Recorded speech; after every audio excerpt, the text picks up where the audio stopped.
Yes, my people, welcome to JP Boxing. I'm diving in for the big one here, people. So get excited. You can probably tell by my voice I'm hyping this already.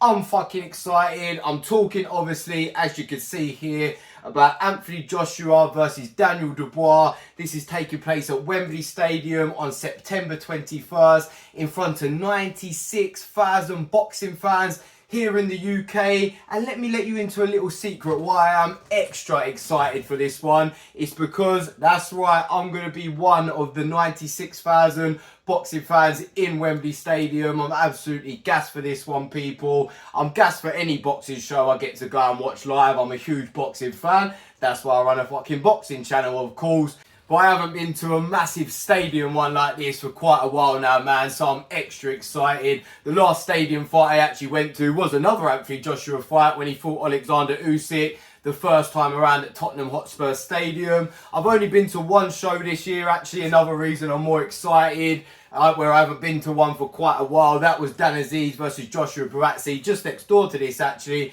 at Wembley Arena. That was a good show in itself. It was exciting enough. But obviously, it doesn't quite bang the same as 96,000 fans at Wembley. Everyone is super excited for this one. That's why Turkey Al Sheikh's actually extended it, so it is the biggest crowd ever for a fight in Britain. So that shows you it's not just this hyper motherfucker right here that is super excited for this one. Everybody wants to turn out and come and see these two seriously in-form heavyweights go at it on September 21st for the IBF heavyweight world title. But I'm sure even if you're not going there for it, you're just watching it at home, it's that type of fight, man. You know it's going to be action, you know it's going to be fireworks. So if you're not one of the 96,000 there, I'm still pretty sure if you're watching it at home on your own with a takeaway or with family or with friends or with your mates at the pub, like me, your eyes are going to be locked on that fucking ring when the first bell rings. Because one thing we do know, people, stay tuned for my actual prediction of a winner for this fight later in the video. I'm not going to give that away straight away, but we do know one thing I will guarantee to you right here, right now, at the start of this video, is that when the first bell rings for this fight, it is going to be fireworks. There are going to be fucking bombs thrown. It is going to be an epic war, and it is going to be a great fight. I am that confident that this fight is going to deliver that I will actually come back and do the post-fight report naked if this fight is a disappointing one, if this fight is a boring one. And trust me, I am not planning on starting a JP OnlyFans anytime soon, so I'm not trying to plug that. I just know I am that confident that this is going to be a very good fight. One, because of how their styles match up, but two, because they're both in great fucking form right now. I know I keep saying it, but we're going to go on to talk properly about their recent form in a minute, and the confidence that these guys have shown in their last couple of fights and the way they're talking coming into this fight. You know, none of them are coming to feed each other out. They sparred rounds with each other as well. There's a bit of needle there. They don't like each other. You know that they both really believe they're going to win this fight and want to make a statement and come out and try and get a knockout.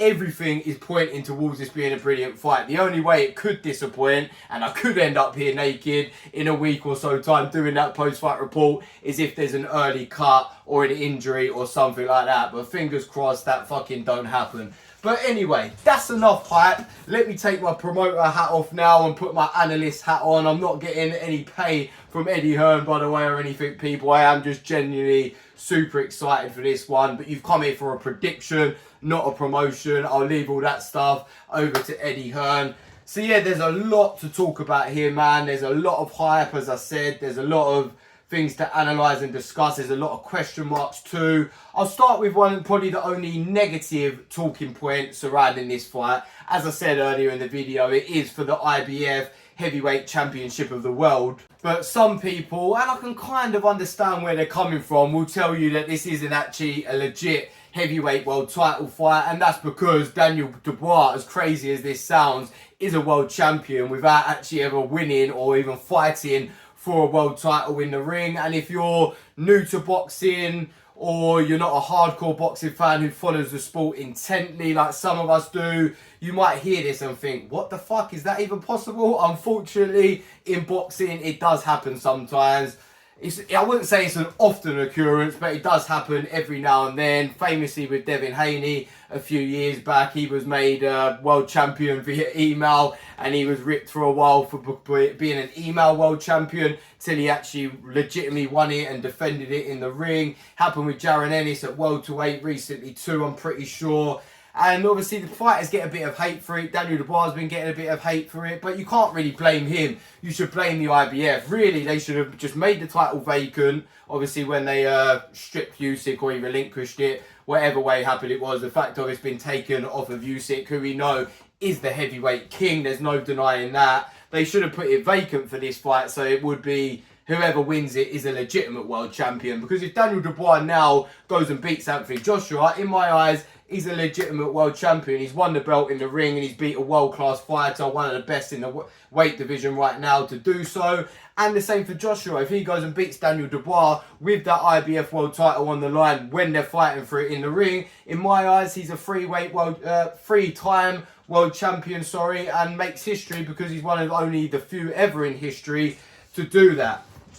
So the winner of this fight is a legitimate world champion. I know some people now will come at me and say, well, Alexander Usyk is the unified world heavyweight champion. He was recently the undisputed heavyweight world champion. We know this. He is the heavyweight king, but it's not the only weight division where there's more than one world champion. That's like saying to me that Terence Crawford isn't a legitimate world champion because you've got Sebastian Fundora at 154 pound, the weight Crawford's at now, who has 2 belts. He has more belts than Crawford, so does that mean he's the only legitimate world champion? Unfortunately, in boxing, there's 4 world titles per weight. It happens, man. We know Usyk's the number 1. We know the winner of this fight isn't as good as Alexander Usyk. They both obviously lost to Alexander Usyk in recent times, but it doesn't mean they're not a legitimate heavyweight world champion. But anyway, that's that bit out of the way. Rant over, facts spoken there. Let's talk about the proper stuff now. What's actually going to happen when the first bell rings for this fight? Well, as I said to you earlier, one thing I guarantee you is it will be fireworks.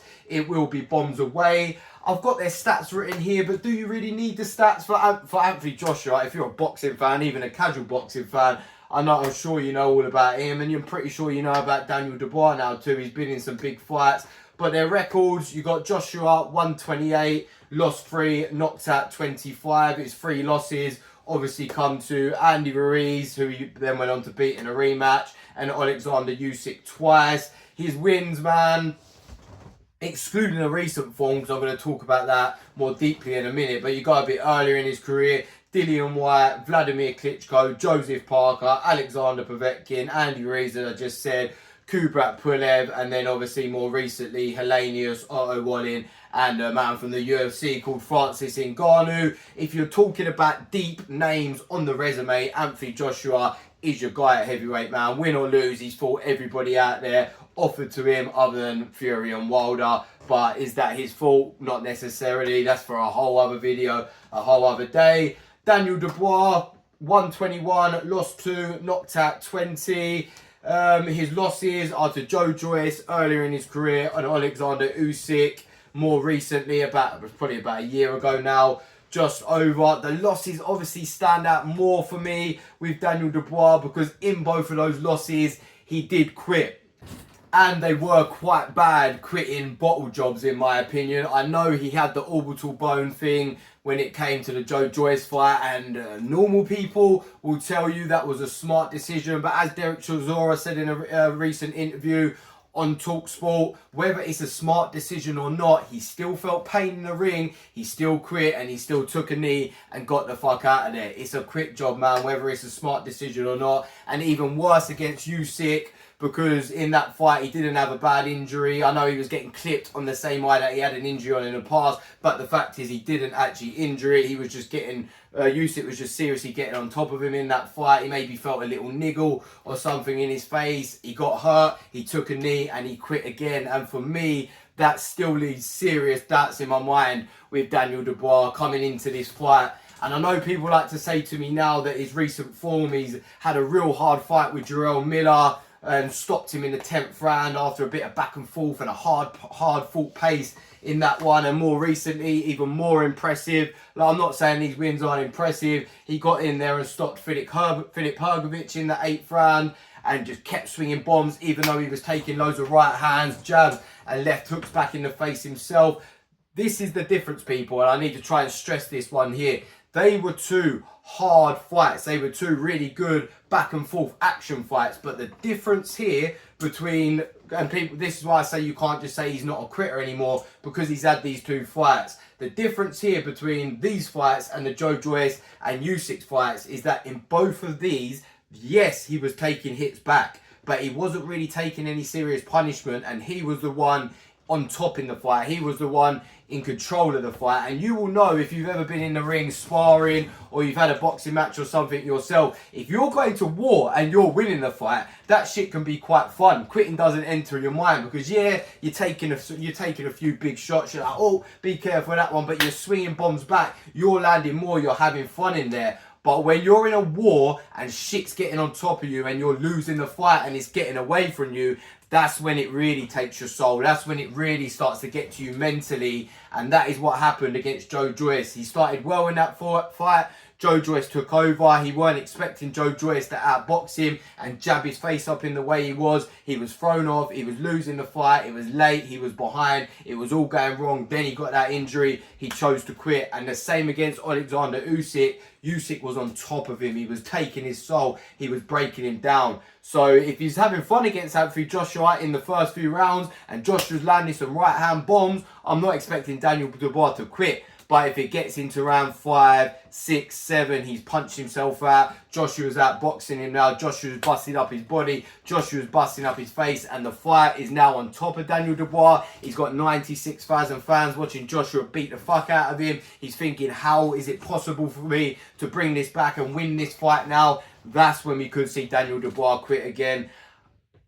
I'm a big believer in once you quit once, you can definitely do it again, whether it's in sparring, whether it's on your run where nobody's watching or anything like that. If you quit in anything in boxing, you can definitely quit again. So I will not be surprised if Daniel Dubois quits in another fight in the future of his career, maybe more than one time. And that's not even slagging him off. Some people just ain't built for it, man. Some people don't enjoy getting punched up in the face. Some people, even though they love the sport of boxing, it's the same with Anthony Joshua. I don't think he genuinely enjoys being in that ring. I think he likes testing himself. I think he really wants to become the best. But you saw when the going got tough with him against Andy Ruiz, some people said he quit in that fight, in the first fight, and hasn't been the same since then. Has been a bit nip and tuck and move away and hasn't really sat down on his punches till more recent times again. I think the difference with Joshua and Ruiz 1 and Dubois quitting in the Ruiz and in the Joe Joyce and Usyk fights is that Daniel Dubois literally took a knee, bowed down to the man and was like, fuck that, I want to get out of here. Anthony Joshua had been down 3 times, got up 3 times, and the ref asked if he wanted to carry on, and he didn't really give an answer. So he didn't pull out, but he sort of let the ref know that he wasn't feeling it too much, and then the ref waved it off. So there is a big difference mentally there. Joshua could shrug that one off and be like, I didn't quit, the ref waved it off. Whereas Daniel Dubois knows he quits, and that will always be in the back of the mind, no matter how many hard fights he's had. But with that being said, I'm talking about them both being quitters there, but I'm actually a fan of both guys. I have to speak the honest truth here at JP Boxing. You'll read the description on my channel, and that is one thing I say, whether I like the fighters or not, I'm always going to be honest. But again, that's another negative. Let's talk about the positives now, which is why I believe what I believe will lead to this being such a great fight. And it is all about their recent forms and their mindset and the momentum these two guys have coming into this fight. Anthony Joshua got the knockout of Helenius. I don't think that was too impressive. But then obviously more recently, Otto Wallin stopped in round 5. He looked absolutely fucking brilliant in that fight, boxing and moving around Otto Wallin. I thought Otto Wallin was going to cause him problems. He made Otto Wallin look average and shit. But if you know about Otto Wallin, he is a world-class heavyweight or like fringe world level. Never going to be one of the best champions, but a fringe world level guy. And Joshua looked better than ever and more dominating and scary than ever in against that guy. And then obviously, as I said, Francis Ngannou, the man from UFC, came in and absolutely obliterated him in 2 rounds with one of the most devastating knockouts you will ever see. An absolutely fierce right hand that finished it after dropping him twice before. Yes, it's a guy from the UFC with not much boxing experience, but just a few months before that, he did give Tyson Fury a really hard night and beat Tyson Fury in a lot of people's eyes. So Anthony Joshua did a job on a guy that at the time had just troubled the heavyweight champion of the world and really troubled him. So say what you want about it, and I did expect it to happen. I picked Joshua in the early rounds in that one. He did what Fury should have done, because obviously Fury didn't train for it as much. But it's still statement making, it's still confidence building, it still gives Anthony Joshua massive momentum coming into this fight. The people around him telling him, yes, you're the baddest man on the planet again. It all adds up mentally and spiritually, and he's going to feel like an animal coming in there. And Daniel Dubois is pretty much the same. He had, as I said, a 10-round war with Jarrell Miller, got the knockout in the 10th round with like 20 seconds left to go. That's your Rocky moment. It leaves you feeling yourself after that fight. You're like, who's next? He then goes on to Filip Hrgović, has a brilliant war with him, walks through Hrgovic's right hands and stops him in the 8th round. Obviously, the ref waving it off with the cuts, and Hrgović just looking like he doesn't want to carry on, which is one of the main reasons the ref did wave it off. It's more and more confidence for Daniel Dubois, so they're both coming into this more confident than ever, feeling like they're in the best form they've ever been, and probably feeling like they are a deserving heavyweight champion of the world that just ain't been legitimately crowned yet. And they both believe that they've got the number of the guy in the opposite corner. You've seen the beef and build up to this where Daniel Dubois is goading Anthony Joshua, telling him that he's rocked him in sparring, that he's had his number in sparring even when he was younger. And if Dubois is doing that to Joshua in sparring when he's like 18, 19, of course he's going to have confidence. Now he's a much better fighter 8 years later. And Anthony Joshua sees Dubois as that little kid, that younger guy that he was sparring with. You saw when Daniel Dubois was coming at him, when they did the gloves are off thing across the table, he was like, don't speak up to me, like you're a little boy, really being a bit like demeaning and condescending to him. And then said when he actually stepped up, which I found hilarious, that he was going to smash a chair across Daniel Dubois' face if he carried on talking. You're seeing the more spiteful side of Anthony Joshua come out too. Now he's got that confidence. But then you've got Daniel Dubois saying to him, come on then, let's go now. Who the fuck do you think you are? Daniel Dubois has no fear of Joshua. They both believe they're going to knock the other guy out. And I do believe, as I said a number of times in this video already, they're going to come out swinging bombs from the beginning. I'm going to talk now how exactly I see this fight going round by round. I think round one, Daniel Dubois' tactics has to be, he has to come out there and jump on Anthony Joshua early. I think he's got to test that mentality of Anthony Joshua and show him what a real hard fight with a real world-class contender is like, because Joshua was comfortable with Ngannou, he was comfortable with Wallin, Helenius weren't really putting it on him, Franklin before that weren't really putting it on him. So if Daniel Dubois jumps on him early and rushes him, which is what I expect his trainer Don Charles to tell him, then it could be Joshua gets sent back to Ruiz 1 for the first time. Because even Usyk was out boxing him, wasn't he? But it was at like a slower sort of pace up until the last few rounds, and he stepped it on him. But Anthony Joshua could have flashbacks to Ruiz 1 if Dubois just comes out and fucking bum rushes him and leaves Anthony Joshua like a deer in headlights. You could see Daniel Dubois, that in my opinion is his biggest chance of getting the win, is jumping on Anthony Joshua early, not letting him relax or find his rhythm at all, bust the body, bust the head, throw bombs, wrist punching yourself out, because in my opinion, it's the only way he wins. And I think Daniel Dubois stopping Anthony Joshua early is not my prediction, but it is a possibility and a biggish one, because like I said, just them recent tests from Anthony Joshua, they ain't the same as what Dubois has been in there with Hrgović and Miller, and obviously Usyk before that. Those last 3 fights compared to Ngannou, Wallin and Helenius, he's been fighting at a much higher level, and maybe Joshua's got too chilled fighting at this lower level. Daniel Dubois can remind him very quickly what the top level's like, and if Joshua ain't about it anymore and we've just been fooled by him fighting this lower level opposition, then we could be in for a shock, and Joshua and his team could definitely be in for a shock. What I think is more likely though is that Anthony Joshua with Ben Davison in his corner now, a partnership we never actually expected. When it got announced that he was training with Ben Davison, I was a bit like, what the fuck? I don't really think that makes sense. But obviously it does make sense now when you look at his recent performances and the mentality and confidence Joshua has now. He's working with Ben Davison. Ben Davison is a technical analyst, one of the best. He will know this is going to be the tactics. He won't just study what Dubois has been doing or going to do. He will study what Don Charles does as a trainer and how Don Charles will think as a trainer too. He'll see it as some mental warfare between them, and I think he'll know Don Charles is really hyping Dubois up and trying to turn him into a warrior, and that will lead to Dubois coming out fast early. So expect Joshua to be ready for this. It's all about the jab for Joshua. He has to get that jab going, even though the jab is really important for both the guys here. And people who have sparred with Dubois, like Dave Allen and Fraser Clark and people like that, and even Usyk, said he really rates Daniel Dubois' jab. And when he really pumps that out, he comes from down here, crouching low with it, because if he needs to get that going early and throw Joshua's rhythm off with that, it could be a battle of the jabs as well as a fast-paced fight in the beginning, which will make it intriguing as well as exciting. But I think Joshua won't jump in to have a war in the first 2-3 rounds. I think he'll be flicking that jab out like he did against Wadin really fast. He's been lighter on his feet since working with Ben Davison. His footwork was brilliant in the Otto Wallin fight. And I think he'll let Dubois come onto him. Dubois quite wide open with his stance when he comes forward as well, where he's got such big muscles. You can see he's even doing it here. He's obviously not as extreme as that, and his hands are up a bit more. But I expect Joshua to sling in them uppercuts in from about round 3 onwards too. And that's when I think it really lights up. So Dubois wins round 1 or 2, just at 1 and 2, just on work rate. I think round 3, when it starts, Joshua starts obliging a bit more. He's found his range with that quick right hand, probably the best right hand in the heavyweight division. Now Wilder's completely fell off and crumbled away. He's got a brilliant uppercut. We've seen him drop the likes of Klitschko with his uppercut, man. He ain't going to have a problem landing it on Dubois. We could see a Dillian White style knockout here had Joshua finished him. Dubois got a lot of similarities to Dillian White with how wide open he is. So yeah, round 3, 4, 5, 6, I think it's both of them having it out, punching each other up. But I think Joshua is getting the better of the work here.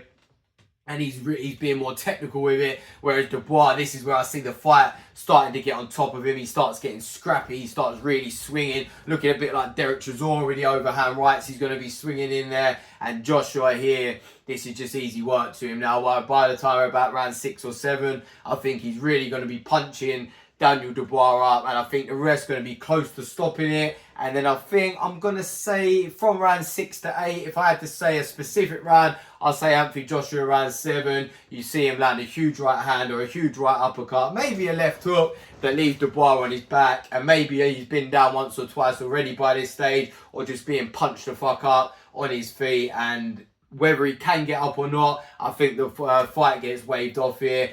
Anthony Joshua wins the fight, but I do believe, people, I'll say it again, for no matter how long this one lasts, it is going to be so exciting. You've got the potential that Dubois can knock Joshua out, of course. Anthony Joshua even admitted recently that when he did spar Dubois years back, when Dubois was like 18, 19, Joshua was like 26, 27, that Daniel Dubois did stun him and have him out on his feet for a few seconds. But obviously sparring is completely different to being under the lights.